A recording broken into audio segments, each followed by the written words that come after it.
For over 4,000 days, Elena Vance woke to the same ritual. Coffee at dawn, eyes fixed on the Charleston harbor, searching the morning light for answers the coast guard had stopped looking for. She memorized incident reports, walked the marina docks alone, stared at the water like it might confess what it had swallowed. Her husband and daughter had vanished during what was supposed to be a simple weekend sail. No distress call, no storm. Just an intact boat drifting 12 miles, offshore with Maya's flip-flops, still tucked beneath the captain's seat. She didn't just lose them. She lost her compass, her certainty, her ability to trust the ground beneath her feet. But she never stopped lighting candles on their birthdays. Never cleared out Arthur's closet. Never stopped whispering "come home" to an ocean that never answered. On May 7th, 2022, her friend Claire sent her a casual festival video from Ecuador that shattered everything. What happens when the people you built memorials for were never dead? What happens when you realize they weren't stolen by the sea? They chose to leave you behind? Arthur Michael Sterling was born on March 15, 1968, in Annapolis, Maryland, just 3 miles from the United States Naval Academy, where his uncle had served as a groundskeeper. His father was a line cook at a diner on West Street. His mother worked the evening shift at a nursing home, and the Sterlings were the kind of family that kept their curtains drawn and their voices low. Arthur was the middle child of 3, the watchful one, the one who could sit through an entire dinner without saying a word but could recite every conversation he'd overheard. He attended Annapolis High School, where he earned honor roll grades and captained the sailing club, not the fastest on the water, but the most precise, the one who never miscalculated attack. His physics teacher once wrote in his file, "Arthur doesn't just learn the rules. He studies the exceptions. He pays attention to what others overlook." That observation would later feel like a warning. No one knew to heed. Right after graduation in 1986, with a partial ROTC scholarship and a hunger to leave Maryland behind, he enlisted in the United States Navy. He was 18. His first deployment came within a year. Naval intelligence operations aboard the USS Dwight D. Eisenhower during the tail end of Cold War tensions in the Mediterranean. For the next 16 years, Arthur moved through the ranks methodically, reaching lieutenant commander by 1998, not the most decorated officer, but never reprimanded, never questioned.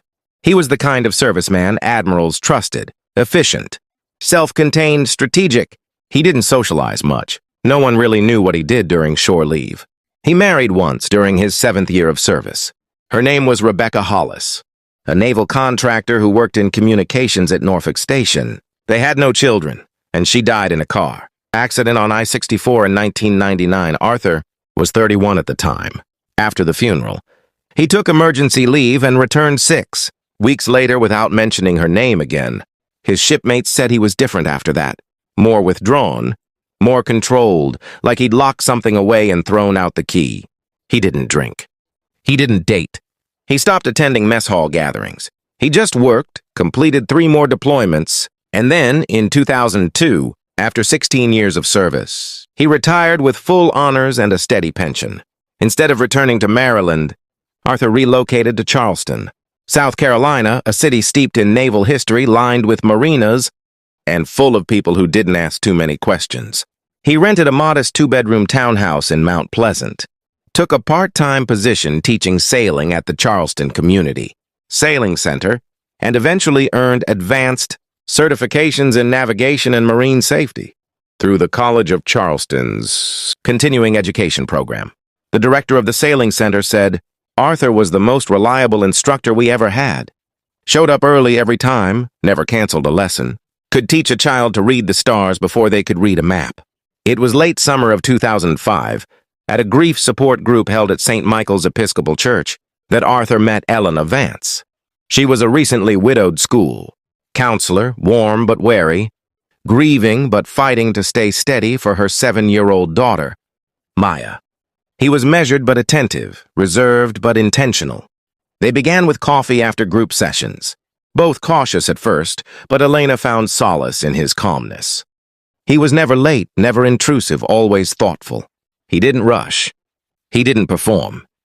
But he showed up every single time.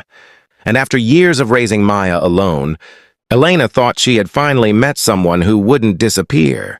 To everyone else, he was the answer to a single mother's prayers. And for a while, he played that role flawlessly. But people forget something about men like Arthur. They don't need to be loud to be dangerous.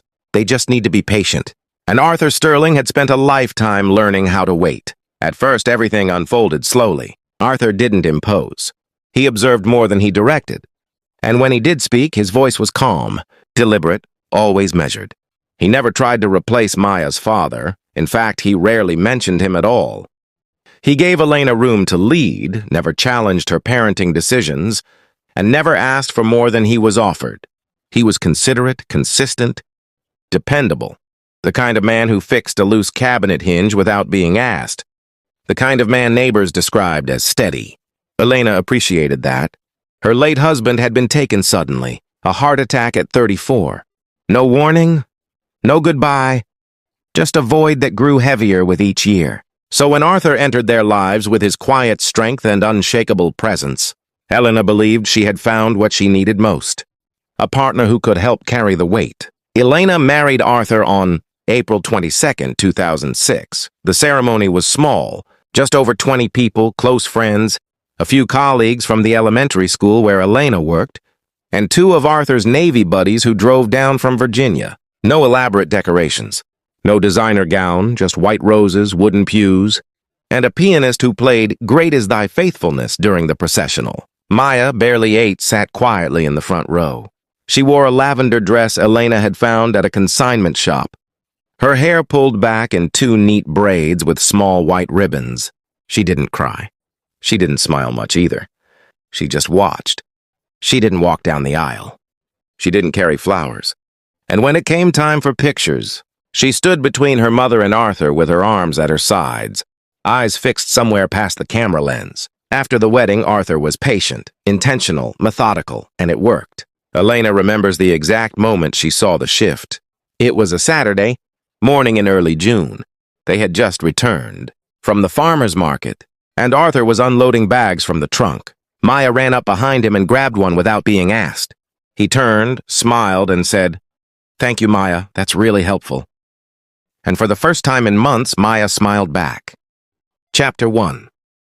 Arthur Sterling's superiors called him the radar man, not because he operated radar equipment, though he did, but because he seemed to possess an internal system that tracked movement, emotion, and weakness without ever being noticed.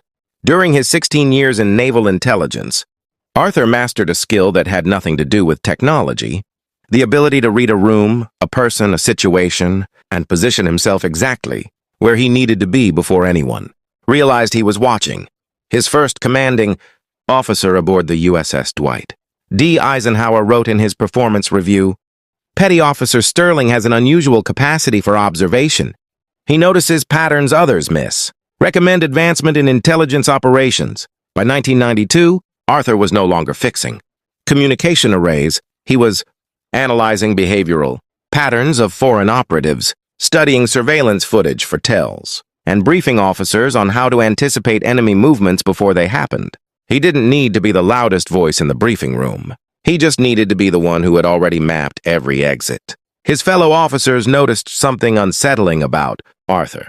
He never seemed surprised. Not when a suspected informant was caught selling intel. Not when a routine port visit turned into a security lockdown. Not even when his wife died on a rain-slicked highway in Virginia.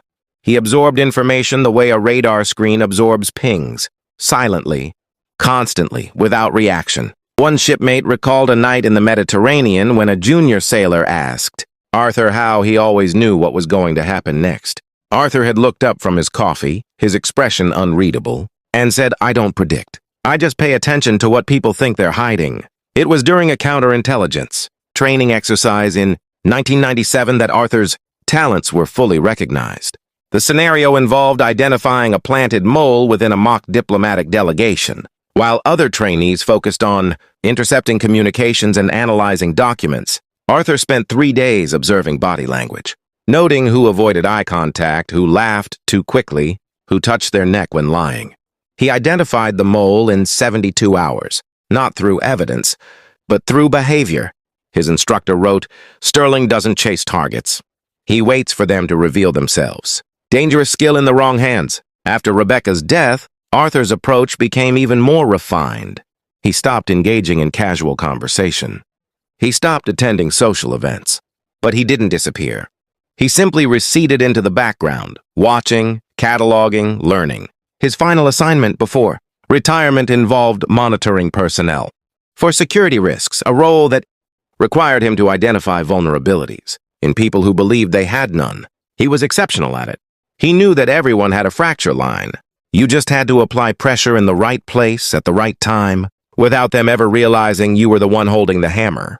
When Arthur left the Navy in 2002, he took with him 16 years of training in a singular truth. People reveal everything if you're patient enough to wait. And Arthur Sterling had always been extraordinarily patient. Before we continue with Elena's story, I need to tell you something important. What you've just read isn't just another crime story. It's a careful reconstruction of how predators hide in plain sight, how they use patience, respectability, and time to build traps that look like love. Arthur Sterling's methods weren't accidental. They were calculated. And stories like this don't just happen in isolated cases. They happen in neighborhoods, churches, and families that look exactly like yours. This channel exists because these stories need to be told, not sensationalized, not dramatized, but told with the care and attention they deserve, so that the patterns become visible, so that the warning signs stop being ignored, and so that the victims are remembered not as statistics, but as people who deserved better. We bring you real crime stories every week, cases that challenge what you think you know about trust, family, and the people you let into your life. Some will disturb you. Some will stay with you long after you've finished reading, but all of them matter. If you want to see how Elena's story ends, and if you don't want to miss the next case, subscribe now. Because the most dangerous crimes aren't the ones that make headlines. They're the ones that happen quietly over years in houses where no one thought to look. Don't miss a single story. Subscribe and stay with us. Now let's return to Charleston, where Arthur Sterling was just beginning to earn the trust that would cost Elena everything. Chapter 2. Arthur Sterling attended New River Baptist Church every Sunday for 6 months before he spoke to anyone beyond a polite nod. He sat in the back left pew, arrived 5 minutes early, and left immediately after the benediction. The pastor noticed him first, a quiet man in pressed khakis and a navy blazer who never missed a service but never stayed for fellowship. When asked if he wanted to join a men's Bible study group, Arthur politely declined. "I'm still finding my footing, yo," he said, "but I appreciate the offer." It was the perfect answer, humble, self-aware, forgettable. Elena Vance had been attending the same church for 3 years, ever since her husband's funeral. She sat in the third row on the right side with Maya tucked close beside her, and she volunteered in the nursery on rotation Sundays. She was known as the woman who always brought lemon bars to potlucks and who cried quietly during hymns about grace. People loved her. They worried about her, and Arthur noticed all of it. He didn't approach her after service. He didn't introduce himself during coffee hour. Instead, he observed. He learned that she worked at Coastal Elementary as a school counselor, that she drove a 12-year-old Honda Accord with a dented rear bumper, that she often looked exhausted on Sunday mornings like she'd been awake too long, that her daughter never wandered far from her side. He watched how Elena touched Maya's shoulder when the child seemed anxious, how she smiled at others even when her own eyes looked hollow. He cataloged her patterns, her routines, her vulnerabilities. And then, after 6 months of silent observation, he made his move. It happened on a Sunday in late August. The sink in the church fellowship hall had been leaking for weeks, and Elena had volunteered to stay after service to mop up the puddle that kept forming beneath the basin. Arthur walked past the doorway, paused, and stepped inside. "Need a hand?" he asked. His voice was calm, unhurried. Elena looked up, startled. She didn't recognize him, but his face was kind. "I used to do maintenance work in the Navy, he continued. "Won't take long." Before she could politely decline, he was already kneeling beneath the sink, tightening the valve with a wrench someone had left in the supply closet. He worked in silence, efficiently, and 15 minutes later the leak was gone. Elena thanked him. He smiled and said, "Happy to help," then walked out without asking for her name. 2 weeks later, he held the door open for her as she carried a box of donated books into the church library. A month after that, he helped her load folding chairs into her trunk after a fundraiser. He never lingered. Never asked for anything in return. Just showed up, helped, and disappeared. Other church members began to notice. "That's Arthur," someone told Elena. "He's new, but he's a good man. Keeps to himself, but he's always there when you need him." And that was exactly what Arthur wanted them to think. Because predators don't announce themselves. They earn trust first. And Arthur Sterling had 16 years of training in how to become indispensable without ever being seen as a threat. Chapter 3. Arthur didn't ask Elena if he could teach Maya to sail. He simply mentioned one evening, over dinner, that the Charleston Community Sailing Center offered family courses on weekends, and that he thought it might be good for Maya to learn a practical skill. "Builds confidence," he said. "Teaches responsibility." Elena thought it sounded wonderful. She had been worried that Maya was spending too much time indoors, too much time alone. Arthur had framed it as a gift, and Elena, grateful for a man who actually cared about her daughter's well-being, said yes without hesitation. The lessons began in the spring of 2007. Every Saturday morning, Arthur and Maya would drive to the marina while Elena caught up on grading reports or ran errands she'd been putting off for weeks. At first, the outings were brief, an hour, maybe two. Arthur taught Maya how to tie knots, how to read the wind, how to adjust the sail. He was patient, methodical, never raising his voice. Maya, who had always been a quiet child, seemed to relax around him. She asked questions. She laughed. And when she came home, she told her mother about the boats, the water, the seagulls. Elena was relieved. For the first time in years, Maya seemed happy. But then the lessons changed. Arthur began staying out longer. 3 hours, 4. He started bringing a telescope, teaching Maya how to identify constellations. "The stars are the only map that doesn't lie," he told her one evening as they sat on the deck of a small sailboat, the sky darkening above them. "People lie. Compasses break. GPS fails. But the stars? They've been guiding sailors for thousands of years. If you learn to read them, you'll never be lost." Maya listened, her small hands tracing the patterns he pointed out. Orion, Cassiopeia, the North Star. Arthur's voice was calm, almost hypnotic. "Out here it's quiet," he continued. "No noise, no distractions. Just you and the truth." He never said Elena's world was loud. He didn't have to. He simply contrasted it. At home there were deadlines, phone calls, Elena's anxious reminders about homework and bedtime.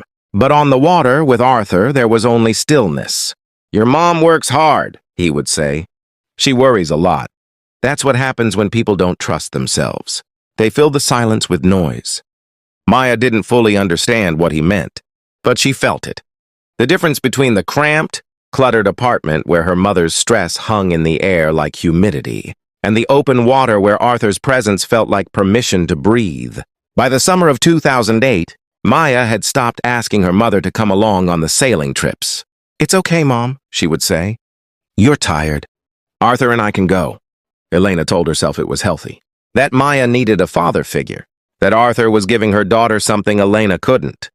And Arthur, always watching, always calculating, knew exactly what he was doing. He wasn't stealing Maya, he was teaching her that the only place she truly belonged was wherever he decided to take her. Chapter 4. The morning of August 13th, 2010 was flawless. No clouds, no wind advisories. The kind of day boaters dream about. Clear skies, calm seas, a light breeze that promised easy sailing. Arthur had planned the trip weeks in advance, marking it on the kitchen calendar with blue ink.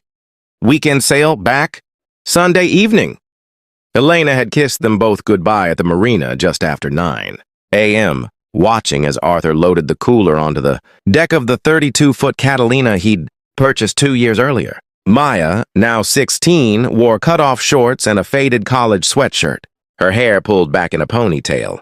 She waved at her mother from the stern, smiling in that distracted way teenagers do when they're already halfway gone. "Be safe," Elena called out. Arthur nodded, his hand resting briefly on Maya's shoulder. "Always," he said. His voice was steady, reassuring. The same voice that had calmed Elena through panic attacks, that had walked her through grief. that had promised her she would never be alone again. She believed him. She had no reason not to. Elena stood on the dock until the boat became a white speck on the horizon, swallowed by the glare of the late morning sun. She remembers the smell of salt water and sunscreen, the sound of rigging clanging against masts, the way her stomach turned just slightly as she walked back to her car. It wasn't dread. It was something quieter, a whisper of unease she couldn't name. She ignored it. She had learned over the years to ignore her instincts when they conflicted with Arthur's certainty. By Saturday evening, she expected a call. Arthur always checked in. Always. When her phone stayed silent, she told herself they were simply enjoying the trip, that maybe they'd anchored somewhere without cell service. By Sunday morning, the unease had sharpened into worry. She called Arthur's phone 6 times. No answer. She called the marina. No one had seen them return. By Sunday afternoon, she contacted the Coast Guard. The search began at 4 p.m. Helicopters, patrol boats, volunteers from the sailing community who knew the waters and knew Arthur's routes. They searched through the night, sweeping grids, scanning the coastline, calling out over loudspeakers into the darkness. Elena stayed awake in the marina office, staring at maps she didn't understand, clutching her phone like it might suddenly deliver the words she needed to hear. The boat was found Monday morning, 12 miles offshore, drifting in open water. The sails were neatly furled. The anchor was secured. The cooler was still strapped to the deck, half-melted ice pooling at the bottom. Maya's flip-flops were tucked beneath the captain's seat. Arthur's navy cap hung on a hook in the cabin. There was no blood, no signs of struggle, no distress beacon activated. Just an empty vessel, perfectly intact, as if 2 people had simply stepped off the edge of the world and chosen not to come back. The Coast Guard ruled it a presumed drowning. Elena buried 2 empty caskets, and for the next 12 years, she would wake every morning to the same impossible question. How does the ocean swallow 2 people and leave everything else untouched? Chapter 5. Elena couldn't bring herself to touch Maya's room. For 12 years, it remained frozen in August 2010, the bed unmade from the last morning. Maya had slept in it. A half-read copy of The Catcher in the Rye still splayed open on the nightstand. A bulletin board cluttered with concert, tickets and photographs of friends whose faces aged while Maya's stayed 16 forever. Elena dusted the shelves every Sunday. She washed the sheets every few months, even though no one slept in them. She kept the door closed but never locked, as if Maya might walk through it at any moment and need to know she was still welcome. The house became a mausoleum. Friends stopped visiting after the first year. They had tried, bringing casseroles, offering prayers, suggesting grief counselors, but Elena's pain was a room with no exits, and eventually people stopped knocking. She went to work, came home, ate dinner alone, and sat in the living room staring at photographs until exhaustion pulled her under. She couldn't watch the news, couldn't listen to the radio. Any mention of the ocean, of sailing, of missing persons sent her spiraling into a silence so deep it felt like drowning. She kept Arthur's things, too. His closet, his books, the sailing magazines he used to read on Sunday mornings. She told herself it was because she couldn't afford to move, couldn't bear the thought of packing up a life that had been ripped apart. But the truth was simpler and more painful. Keeping their belongings meant they weren't really gone, as long as Maya's sneakers were still by the door and Arthur's coffee mug sat in the cabinet. Elena could pretend they were just late coming home. The letters from Chloe Reed started arriving 6 months after the disappearance. Chloe had been Maya's best friend since middle school, a sharp, observant girl who had always been protective of Maya in ways Elena hadn't fully understood. The first letter was cautious, almost apologetic. Mrs. Vance, I know this is a terrible time, but there's something I need to tell you about Maya and Mr. Sterling.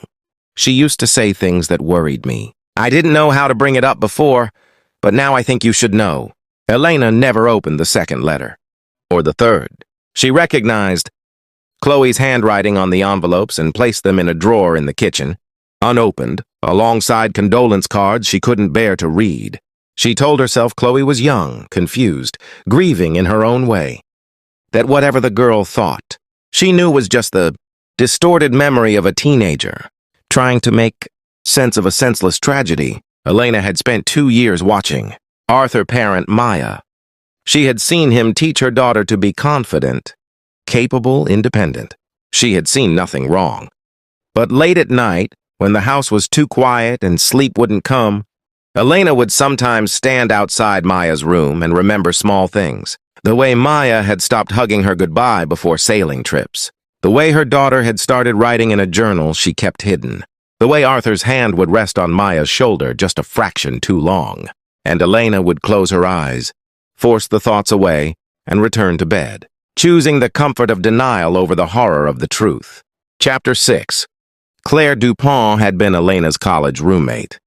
The kind of friend who sent birthday cards every year and called on anniversaries even when Elena stopped answering. After the disappearance, Claire had tried to stay close, but Elena's grief was a fortress, and eventually Claire learned to love her from a distance. So when Claire traveled to Ecuador in the spring of 2022 for a cultural immersion trip with her church group, she didn't tell Elena. She didn't want to trigger memories of the ocean, of travel, of all the places Elena would never go because leaving Charleston meant abandoning the last place she'd seen her family alive. The video was an accident.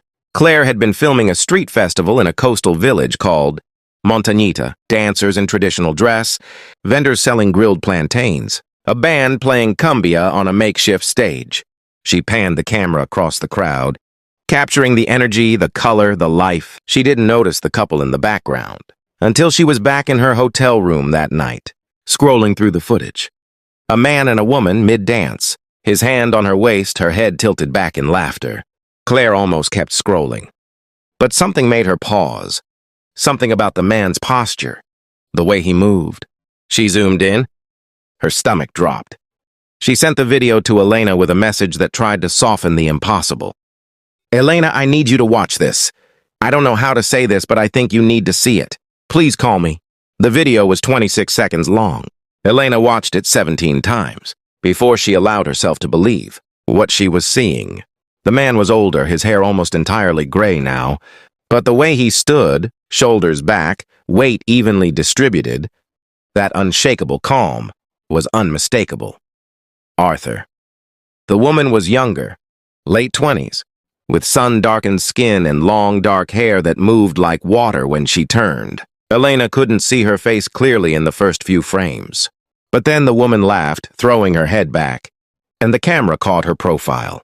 The shape of her jaw, the curve of her nose, the way her eyes crinkled at the corners. Elena's breath stopped. She knew that face. She had memorized it for 16 years before it disappeared, and 12 more years after. Maya. Elena replayed the video until her phone battery died. She plugged it in and watched again. She screamed. She vomited. She sat on the kitchen floor and sobbed until her ribs ached. And then when the grief burned itself out, something else took its place. Something colder, sharper. For 12 years, Elena had lit candles and kept vigil and wept for ghosts. She had defended Arthur's memory against Chloe's accusations, had clung to the belief that her husband had been a good man taken by a cruel sea. She had mourned them as victims, but they weren't dead. They were dancing, and in that 26-second clip, as Arthur pulled Maya closer and kissed the side of her neck, Elena finally understood what Chloe had been trying to tell her all along. Arthur hadn't drowned. He had simply waited for the right moment to disappear, and he had taken Elena's daughter with him. Chapter 7. Elena landed in Quito on May 14, 2022, with a single carry-on bag, a printed screenshot of the festival video, and 12 years of rage compressed into a determination so focused it felt like prayer. She hadn't told anyone she was leaving, hadn't filed for leave from work, hadn't even locked her front door. She simply bought a ticket, boarded the plane, and let the distance between Charleston and Ecuador grow until the life she'd been living felt like something happening to someone else. Claire had given her the name of the village, Montañita, a small coastal town popular with surfers and expatriates who wanted to disappear into the kind of anonymity only foreign soil provides. Elena arrived after 2 buses and a taxi ride that took her through winding mountain roads and then down into the humid, salt-thick air of the coast. The town was small enough that strangers were noticed, and Elena knew she had to be careful. She checked into a hostel under a false name, kept her sunglasses on, and began asking questions in broken, Spanish supplemented by translation apps and hand gestures. It took 3 days. A bartender recognized the man in the photo. "Mateo," he said, nodding. "He lives up the hill with his wife, Isabella. Quiet people. Keep to themselves." Elena's hands shook as she wrote down the directions. Wife. The word was a knife. The cottage was small, pale yellow with a rusted tin roof, tucked into a hillside overlooking the ocean. Laundry hung on a line in the yard. Men's shirts, women's dresses, the kind of domestic tableau that would have looked peaceful if Elena didn't know what it was built on. She watched from a distance for 2 days, hidden among the trees, learning their routines. Arthur, Mateo, left every morning at dawn, walking down to the docks where he worked repairing fishing nets. The woman, Maya Isabella, stayed behind, tending a small garden, hanging clothes, moving through the world like someone who had learned to be still. On the 3rd day, Elena saw her face clearly. Maya was 28 now, no longer the 16-year-old girl who had waved goodbye from a sailboat. Her hair was longer, streaked with gold from the sun. Her body had changed, filled out, matured. But her eyes, those were the same. The same dark brown that Elena used to see across the breakfast table. The same eyes that used to look at her mother with trust. Now they looked at nothing directly. Maya moved through the yard with her gaze lowered, as if she'd been taught that the world was safer when you didn't look at it head-on. Elena watched as Arthur returned that evening, and the way Maya's body shifted the moment he appeared. She straightened, smiled, waited. He kissed her forehead, his hand lingering at the small of her back, and they went inside together. Elena felt bile rise in her throat. This wasn't a marriage. It was a performance, and Maya had been rehearsing it for 12 years. That night, Elena read the letters from Chloe Reed, all of them. And when she finished, she finally understood. Arthur hadn't stolen her daughter in Ecuador. He had stolen her long before they ever left Charleston. Chapter 8.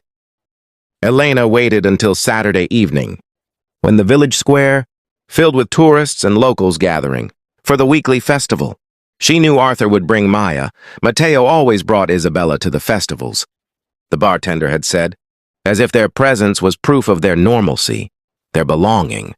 Elena positioned herself near the edge of the square, partially hidden by a vendor's stall selling woven bracelets, her hand gripping the small revolver she'd purchased from a fisherman 2 days earlier for $300 American dollars and no questions. She saw them before they saw her. Arthur's hand rested on Maya's lower back, guiding her through the crowd with the same measured control he'd used to guide her through everything: sailing, grief, disappearance. Maya wore a white sundress and leather sandals, her hair loose, her smile polite but distant, like someone who had learned to be present without actually being there. They stopped near the center of the square, and Arthur bought her a mango on a stick from a street vendor. Maya took it with a quiet, "Gracias," and when she bit into it, juice ran down her chin. Arthur reached up with his thumb and wiped it away, slow and deliberate, and Maya didn't flinch. She simply let him. Elena stepped forward. "Maya!"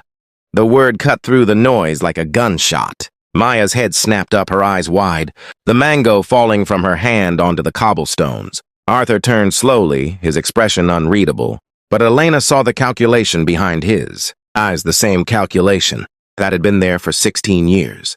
He didn't run. He didn't panic. He simply assessed. "Elena," he said, his voice calm, almost relieved. "I wondered when you'd find us." Maya stepped back, her body instinctively moving closer to Arthur. And that single motion, the way her daughter sought protection from the man who had destroyed her, broke something final in Elena's chest. "Don't," Elena said, her voice shaking. "Don't you dare move toward him." Arthur raised his hand slowly, a gesture of peace, of reason. "You don't understand," he said. "We didn't leave to hurt you. We left 'cause we had to. Because what we have, what Maya and I have, it's something people like you can't comprehend. It's pure, it's—" She was 16. Elena's voice was steel now. She was a child. "She was ready," Arthur countered, his tone maddeningly even. "I didn't corrupt her, Elena. I freed her. From your fear, from your control. Out here, she's not your anxious little girl anymore. She's mine. And she chose this." Elena looked at Maya, at her daughter's hollow eyes, at the way she stood frozen between them, at the practiced blankness of her expression. "Did you choose this, Maya?" Elena asked, her voice breaking. "Did you choose him?" Maya opened her mouth, but no sound came. Her eyes darted to Arthur, seeking permission. And in that glance, that fractional moment of hesitation, Elena saw 12 years of conditioning crystallized into a single reflex. Her daughter hadn't chosen. She had been chosen, shaped, erased. And somewhere beneath the woman called Isabella, the 16-year-old girl who waved goodbye from a sailboat, was still drowning. Elena raised the gun. Arthur's calm finally fractured. "Elena, don't—" She fired twice. The sound ripped through the festival like thunder. Arthur staggered backward, his hand reaching for Maya one last time before he collapsed onto the cobblestones. Blood spread beneath him, dark against the ancient stones. Maya screamed, a sound so raw it didn't seem human. The crowd scattered. Somewhere in the distance, sirens began to wail. Elena dropped the gun and fell to her knees. Her hands were shaking. Her vision blurred. But for the first time in 12 years, she could breathe. She had found them. She had ended it. And though she knew what came next, the arrest, the trial, the cage, she also knew this. She had finally stopped searching for ghosts. She had found the monster. And she had made sure he could never take anyone else's daughter into the darkness. Chapter 9. Elena Vance was sentenced to 30 years in a women's correctional facility outside Guayaquil on November 3rd, 2022. The trial had been brief, almost procedural. She didn't deny what she'd done.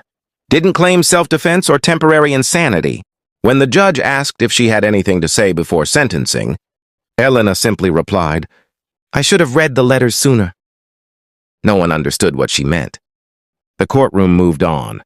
Maya testified against her. The prosecution called her as a witness, and she sat in the stand wearing a black dress that Arthur Mateo had bought her 2 years earlier. Her hands folded in her lap, her voice barely audible. She said her mother had always been controlling, anxious, suffocating, that she and Arthur had left because they were in love and knew no one would understand, that her mother had stolen her future by killing the only man who had ever truly seen her. Elena watched her daughter speak and recognized nothing. The girl on the stand wasn't Maya. She was a recording, a script Arthur had written, and Maya had learned to recite so well she no longer remembered it wasn't her own voice. After the trial, Maya disappeared again. Someone said she'd returned to the United States. Someone else heard she'd moved further inland, to a village in the Andes where no one knew her story. Elena didn't try to find out. She had done what she came to do. The rest was up to Maya, if there was still a Maya left to save. Elena's cell was small, concrete, humid. She shared it with 2 other women who spoke little English and asked no questions. She worked in the prison laundry, attended Mass on Sundays because it gave her an hour outside the cell, and wrote letters she never sent. Most were to Maya, apologies, explanations, confessions of the things she should have seen and didn't. But one letter was different. She addressed it to the United States Coast Guard, Charleston Division, and mailed it on a Monday morning in late January 2023. The letter was 3 pages long, handwritten on lined paper she'd purchased from the commissary. It began, "To whom it may concern, my name is Elena Vance.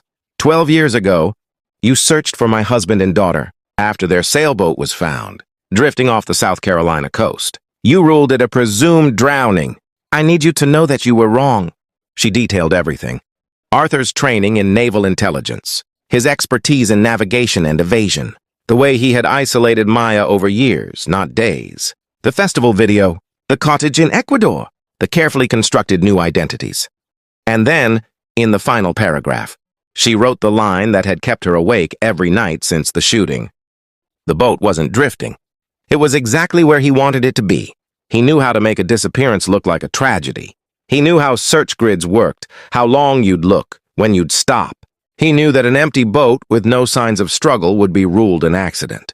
And he knew that I would spend the rest of my life staring at the ocean, waiting for it to give them back.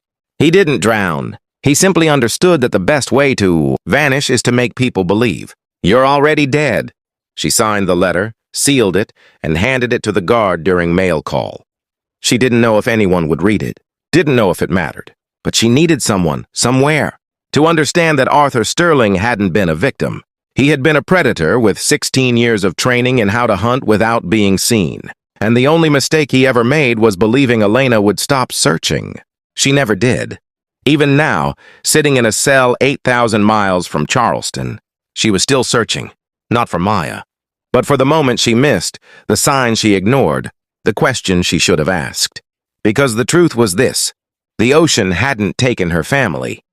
She had handed them over, one sailing trip at a time, to a man who knew exactly how to make a little girl believe the stars were safer than her mother's arms. And that, Elena understood now, was the real tragedy. Not that they vanished, but that she let them go.